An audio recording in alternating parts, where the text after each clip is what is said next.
Hello, welcome to another video. Today I want to talk about Jalen Hurts and Donovan McNabb and who is really the best quarterback in Eagles history. Now, the obvious, easy answer is Donovan McNabb.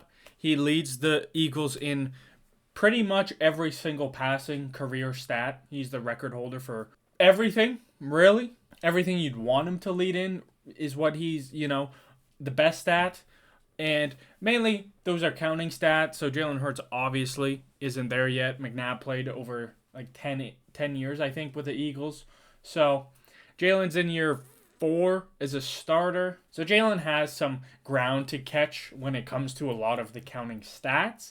But realistically, if the Eagles are, relatively good, and if he sticks around and is with the Eagles his whole career, I think he would pass all of them quite easily. But the question has already came up now if Hurts has passed McNabb in, greatest QB in Eagles history type of stuff. I think it's a fair question to bring up, mainly because Jalen Hurts has now brought the Eagles to 2 Super Bowls, which realistically is the biggest deal for a quarterback 99% of the time. I know stats and everything, people shit on Hurts.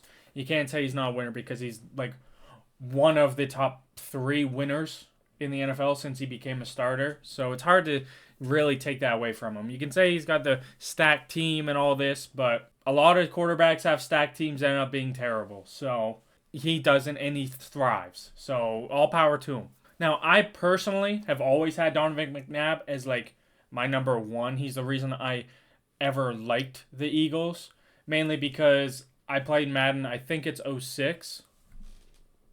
Let me make sure. Yep. Madden 06 for the PS2, Donovan McNabb was the cover athlete. That was the first Madden I ever played. That's the first football I really experienced, remembering it as well. And I instantly knew, Eagles, man. I love the Eagles. And I remember being a kid and being heartbroken when he left and went to Washington and thinking, why would he do that? Obviously, as an adult, understand a lot of it more now. But he has always been the gold standard for myself, and I think for most Eagles fans. Randall Cunningham's also, if you look back at history, was pretty goddamn sick. But he brought them to 4 conference championship games, I believe it was. He won one of them. He made it to 1 Super Bowl, and he lost it. Jalen Hurts has now went to 2 conference championship games, won both, lost 1 Super Bowl. We'll see. And that's why I think at this very moment, I feel like it's a tie. I think it's 50-50. If half the fans think it's McNabb, half the fans think it's Hurts, it's all fair and good. Oh, well. But I think if Jalen Hurts, plays well or plays good enough and the Eagles win the Super Bowl, I think he automatically passes him and he is number 1. It would have been if Wentz was healthy and won the Super Bowl and then was all right for the next few years and then left. You'd have a case for Wentz being up there just because he was the quarterback that won the Super Bowl. Being Nick Foles, he had 2 spurts with the Eagles. One that he was the backup and won the Super Bowl, and the other one when he was the starter and was pretty good, but they always lost in the playoffs.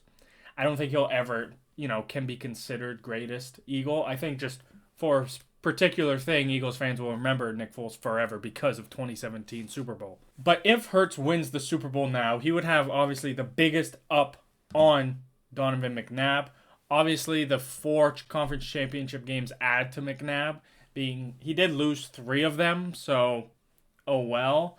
Hurts has already won more than McNabb, which is a big deal, so it kind of evens that out. But I think the Super Bowl would be the final, it's obvious. What do you mean? He has been the starter. He brought him to a Super Bowl. He was unreal, almost won an MVP.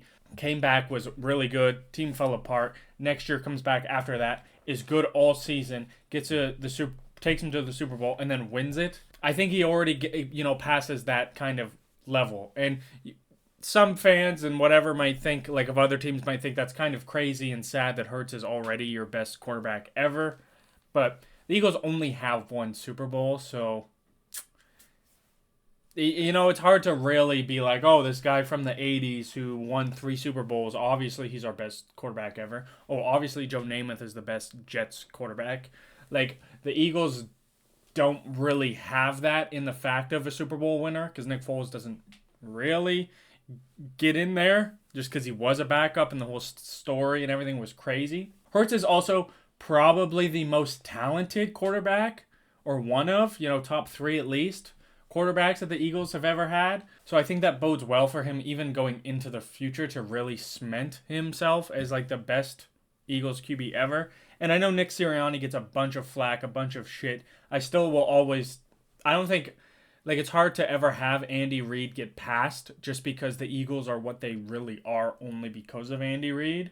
Andy Reid showed up after with Jeffrey Lurie and kind of just built it into what it is. And then the Eagles, once he left, went to shit with Chip Kelly, and then they, realized, okay, let's continue the formula, whatever, and have built something that's relatively strong every year. Like, the Eagles have been to the most NFC Championship games since 2000. This is going to be their fourth Super Bowl appearance since 2000. And Jalen Hurts has brought them to two of them and borderline could win one. So, overall, I think when it's all said and done with Jalen Hurts' career, I think his counting stats are going to be matching or be better than McNabb's to begin with. So even if he didn't win a Super Bowl, or if this year they never made it and they never make it again, then the conversation is a lot more close. But if he wins, like, it's pretty much game over.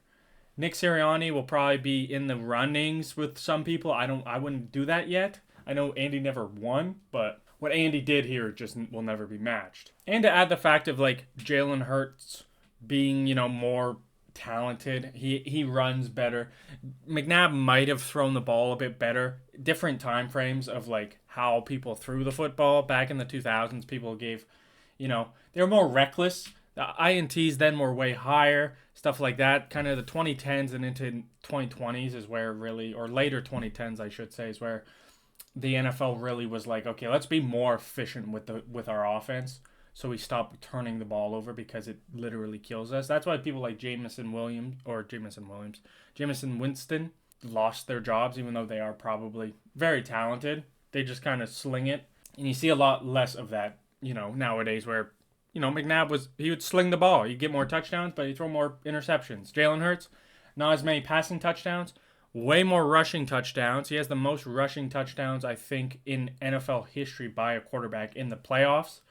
He's like 26 years old. He's been to the playoffs 4 times, and 2 of those were one and dones, and the other 2 are Super Bowl appearances at minimum. So, like, the man just wins. That's all it really comes down to. I would expect him to get to 4 NFC Championship games throughout his entire career if he played 10 more years. I think the Eagles should be able to get there 2 more times. A lot of the players are coming back next year. A lot of the defense is really young. They can build upon this, have a good team for years, you'd think. Having Howie Roseman helps a lot for Jalen Hurts. And I don't think I will take it away from Jalen Hurts that he's had a really good team, that he's had the wideouts and stuff like that. Because early he didn't. His first year, he had just a rookie Devontae Smith, and that was basically it, and they made the playoffs. So I think the trajectory was always, up for Jalen Hurts after that season, especially, helped by adding A.J. Brown. The O-line's always kind of, good, which every team could invest in their O-line, but they just don't do it as well. I don't think I can take that away from Jalen Hurts. It's not his fault he has a great O-line. He literally just does what he can with what's in front of him, and he does a pretty goddamn good job. He wins playoff games. He's going to his 2nd Super Bowl. He's as good. He's done the same amount, realistically, in my head, evens out with McNabb right now. If he wins the Super Bowl, passes him. I even think if he plays spectacular like last time and they lose out because of the defense or something like that, I still think there is a strong case that he is past Donovan McNabb. And it's great, realistically. You see some of these, like, struggling franchises with no quarterbacks and doing anything, and it's like, man, like, it must suck a lot. Like, having Jalen Hurts be what he is as a 2nd-round pick when you didn't expect it, when Wentz was getting hurt and kind of regressing and you're getting worried about that. It was a goddamn godsend that Jalen Hurts is as good as he is, because I can't imagine watching Kenny Pickett or something go out there and throw footballs for us and, pray to God that Saquon Barkley can still carry us to a win. But that is just my thoughts. I am in the camp of Hurts is probably past McNabb. They're close right now. A win guaranteed. He's the number 1 QB in Eagles history. He would be the most accomplished Super Bowl winning quarterback. Nick Foles is great. Nick Foles will always be, a legend forever now. But Jalen Hurts with the progressive, success, playoffs, accolades, I think if he wins it, he would be past McNabb because he won. Yeah, he actually did win in the big game. But be sure to leave your thoughts in the comments on what you think about this. Be sure to leave a like if you enjoyed. Consider subscribing. I post every Monday, Wednesday, and Friday. I will see you in the next one. Peace out.